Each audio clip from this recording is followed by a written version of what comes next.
அனைவருக்கும் வணக்கம். நேத்து பார்த்தீங்கன்னா கும்பகோணத்துல ஒரு ஜிஹெச்ல ஒரு 5 பிஞ்சு குழந்தைகள் இறந்து போயிருக்காங்க.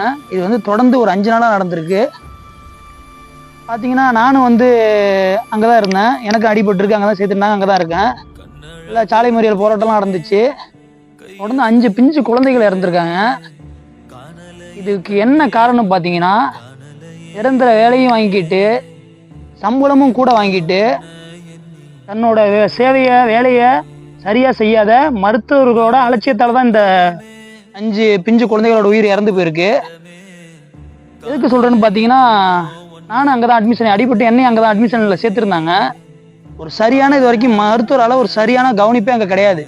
ரொம்ப அலட்சியப்படுத்துறாங்க. அங்கே பார்த்துருந்தா இன்னைக்கு எனக்கு கூட இவ்வளோ செலவுக்கு வேலை கிடையாது.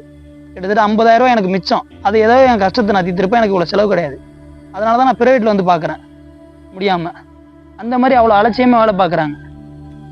மாவட்ட கலெக்டராக இருக்கட்டும், எல்லாம் பக்கத்தில் தான் இருக்காங்க. இது கண்டிப்பாக இந்த மருத்துவர் அலட்சியத்துக்கு இதுக்கு ஒரு நடவடிக்கை எடுக்கணும். இதுக்கு ஒரு தீர்வு வழங்கணும். நாங்கள் தமிழக அரசேன்னு கத்துறோம். அவங்களாம் அதை காதில் வாங்குற மாதிரியே தெரில. நேத்தியோட நான் அந்த போராட்டத்தில் தான் இருந்தேன். இந்த அவ்வளோ வழியிலையும் நான் போயிட்டு நான் அங்கே கலந்து இருந்தேன். முடிஞ்சுட்டு தான் வந்தேன். ஆனால் இத்தனை உயிர் போயிருக்கு. இங்கே உண்மையாக வேலை செய்கிறவங்களுக்கு சம்பளம் அதிகமாக கொடுக்கறதில்ல. ஆனால் வேலை செய்யாமல் அவங்களுக்கு நிரந்தர வேலையும் கொடுத்து சம்பளமும் அதிகமாக கொடுத்து, ஆனால் அவங்களோட வேலையை சரியாக செய்ய மாட்டாங்க.